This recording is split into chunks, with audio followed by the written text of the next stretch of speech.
তোমাদের দাবির সাথে তো আমরা একমতই, তাহলে আবার শাহবাগের রাস্তা বন্ধ করতে হবে, এই বুদ্ধি তোমাদের কে দিছে বলো? আমাদের কোন এক জায়গায় না না কোন বিরোধিতা একমত না। আপনারা জানেন বাকি আমরা ছেলেবেলা কই যাবে আসিফ ভাই এই ছেলেবেলা কই যাবে এটা বলুন। পুলিশ কি করছে আমি জানি না ভাই, সবাই দেখছে। উনি কেন বলে মার খাইনি কিছু বলে কেন বলবে কি হবে ভাই কি বলছে? আমরা কিছু আমি জানি না ভাই। আরে আপনাদের আগে আমরা মার খাবো। কেন জানি তো আমরা আপনাদের পরে আমরা তোমাদের আগে আমরা মার খাবো। তোমাদের আগে হাত পাবো। তুমি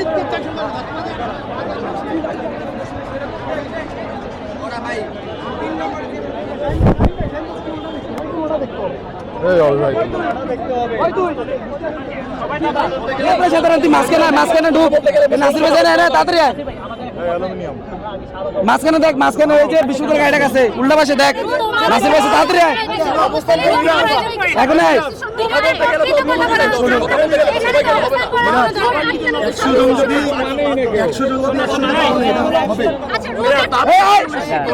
আসল বন্যা ঢুকা প্রত্যেকের বেশি মানা হয়ে যাচ্ছে, আর বাকিটা নিয়ে তোমরা আলাপ করবা। শাহবাগে কেন বসতে হয়? এই যে মাঝখানে দাঁড়া, মাঝখানে দাঁড়া। ঠিক আছে তোমরা সেটা বলবো। জায়গা দেন আপনি, জায়গা দেন। এবং আপনারা জানেন আমি হ্যাশট্যাগ ইউজ করে দেখবেন হ্যাঁ হইছে বলা এবং আপনি একটু জায়গা দেন তো রে।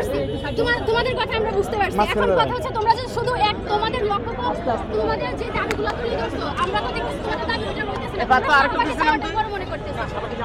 শাহবাগে যাওয়ার জায়গায় অবশ্যই যদি বলতাম যে তোমাদের দাবিগুলো আমরা তোমাদের পক্ষে আছি, আমরা তোমাদেরকে সাথে নিয়ে সচিবালয়ে যাবো এবং সরকার দলের সাথে কথা বলবো, তাহলে তারপরে তোমাদের এত সমস্যা কিসের?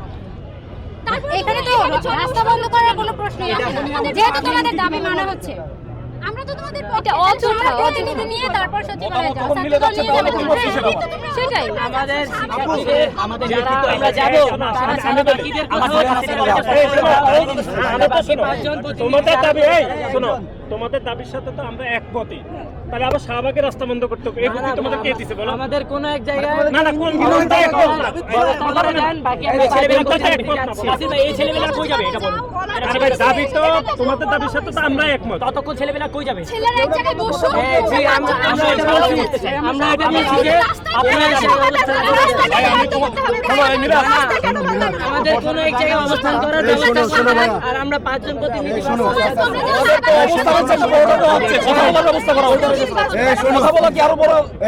সবাই শোনো, প্রত্যেকটা আন্দোলনের একটা কনসেনসাস থাকে। তোমাদের 100 জনের 100টা মত, তোমরা সবাই মিলে না 100 জনের এক মত ভাই, এক দফা এক দাবি ঠিক আছে। শিক্ষামন্ত্রী পদত্যাগ চাচ্ছে। তাহলে তো তাহলে পাঁচজন গেলেই হয়, তাহলে তো সহজ হয়ে যায় না। তাহলে তো সহজ, বিষয়টা সহজ হয়ে গেল না। পাঁচজন কি কথা বলবো? প্রত্যেকটা জায়গায় একটা জায়গা আছে, সেটা সচিবালয় আছে, সেটা প্রধানমন্ত্রীর কার্যালয় আছে, সেটা বিএনপি রাজনৈতিক যে দলের তো প্রধান, একজন রাজনৈতিক দলের প্রধান হিসেবে তারা জানিতে পারে, বাংলাদেশের প্রধানমন্ত্রী হিসেবে জানিতে পারো।